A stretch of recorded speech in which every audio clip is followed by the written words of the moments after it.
आपका prime Time India में। मैं हूं शकील पागमारे। आइए देखते हैं प्राइम टाइम में आज क्या है खास। क्या पीएम मोदी चीन हमले का सच मुल्क को बताएंगे राहुल गांधी। मुल्क में कोरोना का नया रिकॉर्ड, पिछले 24 घंटे में आए 64,000 नए मामले।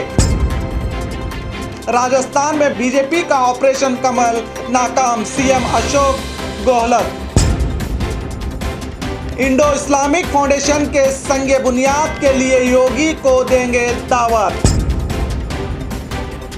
आइए देखते हैं खबरें विस्तार से। कांग्रेस के पूर्व अध्यक्ष राहुल गांधी ने चीन की कार्रवाई पर पीएम नरेंद्र मोदी पर गलत बयानी का इल्जाम लगाते हुए ट्वीट करके कहा है कि वो गुमराह करने की नई रिवायत शुरू की है। जमहूरियत का मजाक उड़ाने की बजाय इस मामले में सच बोलकर सत्याग्रह की शुरुआत करें। ट्वीट में लिखा है कि क्यों नहीं हमें एक कदम आगे बढ़कर मुल्क में बढ़ते झूठ की गंदगी को भी साफ करें।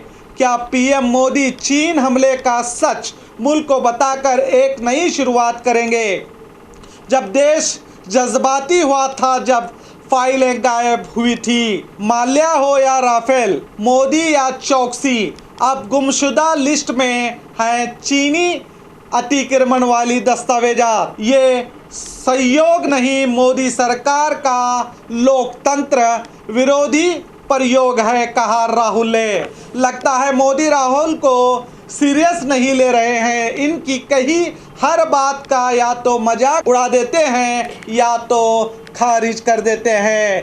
प्रजातंत्र में सरकार को अपोजिशन की भी बात सुन लेनी चाहिए, क्योंकि अपोजिशन में भी भविष्य की सरकार होती है। मुल्क में कोरोना का नया रिकॉर्ड, पिछले 24 घंटे में आए 64,000 नए मामले। देश में दिन ब दिन कोरोना से हालात बद से बदतर होते जा रहे हैं। अब देश में कोरोना के रिकॉर्ड तोड़ पिछले 24 घंटे में 64,000 से ज़्यादा नए मामले सामने आए हैं, जबकि पहली बार 24 घंटे में 53,000 से ज़्यादा लोगों ने कोरोना से जंग जीती है। अब कोरोना से आराम हो चुके लोगों की संख्या बढ़कर 14,80,000 हो गई है। अब 64,000 नए मामले सामने आने के बाद मामला बढ़कर 21,53,000 से ज़्यादा हो गया है। पिछले 24 घंटे में 861 लोगों की मौत हुई है। अब देश में कोरोना से मरने वालों की कुल संख्या 43,000 से ज़्यादा हो गई है। हेल्थ मिनिस्ट्री के मुताबिक ठीक होने वाले मरीजों की 68.78% है और मरने वालों की संख्या 2% है। मैं फिर से आपसे कहूँगा, मरने वालों की तादाद सिर्फ और सिर्फ 2% है। इसलिए अगर आप या आपके परिवार का कोई सदस्य इस वायरस का शिकार होता है तो भी आपको डरने की ज़रूरत नहीं, क्योंकि अब तक 14,80,000 लोग जो पॉजिटिव थे वो अब नेगेटिव हुए हैं, यानी स्वस्थ होकर हॉस्पिटल से अपने घर अपने परिवार के साथ मौजूद हैं। तो इस कोरोना के डर को अपने दिमाग से निकाल फेंक दीजिए और इसका मुकाबला कीजिए। राजस्थान में बीजेपी का ऑपरेशन कमल नाकाम, सीएम अशोक गहलोत। राजस्थान के सीएम अशोक गहलोत ने तमाम सियासी पार्टियों के असेंबली मेंबरान से गुजारिश की है कि वो जमहूरियत को बचाने और लोगों के भरोसे को कायम रखने के लिए चुनी हुई सरकार को गिराने के गलत तरीके से बचें। गहलोत ने रियासत के तमाम एमएलओ के नाम जारी की गई अपील में कहा है कि राजस्थान में कांग्रेस हुकूमत पिछले 1.5 साल से रियासत की तरक्की अर्थव्यवस्था को पटरी पर लाने के लिए हर मुमकिन कोशिश की है। हुकूमत ने एक पाक साफ जवाबदेह काम किए हैं। तालीम की तरक्की, आला तालीम, मेडिकल, बिजली, पानी, सड़क और दिगर सहूलतों के साथ साथ पंचायत समिति और डिवीज़न सतह पर भी भरपूर काम किए हैं और कोरोना के इस कठिन दौर में हालात को संभालते हुए तमाम सियासी पार्टियां, डॉक्टरों, मजहबी रहनुमाओं, सोशल एक्टिविटीज़, बिजनेसमैन, पुलिस के साथ मिलकर अच्छा काम किया है। इन तमाम कामों को देखते हुए जनता के आशीर्वाद से राजस्थान में बीजेपी की सरकार को गिराने की कोशिश नाकाम हुई है, कहा सीएम अशोक ने। देश के कई राज्यों में ऑपरेशन कमल चलाकर बीजेपी ने सरकार गिराने का काम किया है। क्या जमहूरी निज़ाम में ऐसा करना सही होगा? अगर चुनी हुई सरकारों को गिराना ही है तो करोड़ों रुपए खर्च करके इलेक्शन करने की क्या ज़रूरत है?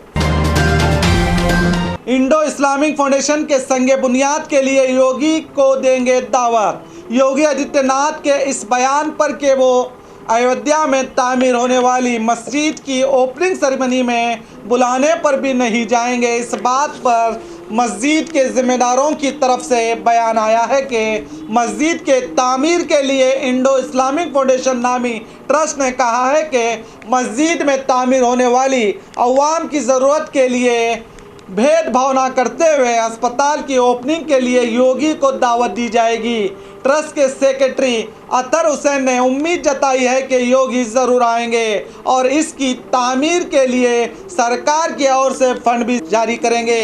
अतर हुसैन ने कहा कि मस्जिद के संगे बुनियाद रखने का कोई मंसूबा नहीं, क्योंकि इस्लाम में मस्जिद की संगे बुनियाद रखने की रिवायत ही नहीं है। अब देखना है कि सेक्युलर संविधान की कसम खाने वाले योगी अवाम की भलाई के लिए बनाए जाने वाले अस्पताल और दीगर सहूलियतों की इस संस्था के संगे बुनियाद के लिए आते हैं या नहीं।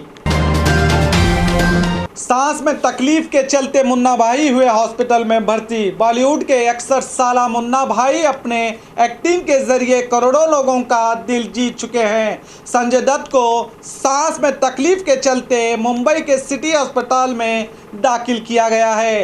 डॉक्टरों का कहना है कि इन्हें अभी ऑब्जर्वेशन में रखा गया है। जब लीलावती अस्पताल में इनकी जांच की गई तो संजय दत्त कोरोना नेगेटिव पाए गए हैं। संजय दत्त ने खुद ट्वीट करके कहा है कि मैं ठीक हूँ, मेरा कोरोना टेस्ट नेगेटिव आया है, डॉक्टर मेरी अच्छी देखभाल कर रहे हैं, मैं 1 या 2 दिन में अपने घर में रहूँगा। मैं आपकी नेक तमन्नाओं और दुआओं के लिए शुक्रगुजार हूँ, कहा संजय दत्त ने। अब हम भी आशा करते हैं कि बॉलीवुड के मुन्ना भाई जल्द से जल्द ठीक होकर अपने घर लौटें और पहले ही की तरह अपने अभिनय से करोड़ों लोगों का फिर से दिल जीतें। आज 9 अगस्त है, आइए जानते हैं आज 9 अगस्त के दिन पूरे दुनिया में क्या हुआ था खास।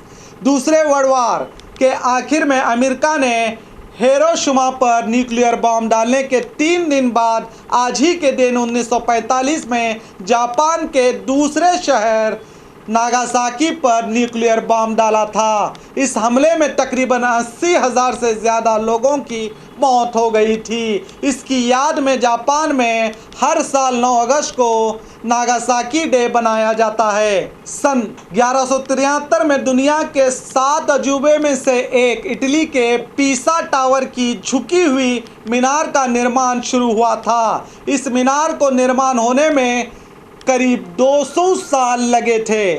आज ही के दिन 1942 में क्विट इंडिया मूवमेंट के ऐलान के बाद गांधी जी समेत कांग्रेस के 50 बड़े लीडरों को अंग्रेज़ों ने अरेस्ट किया था।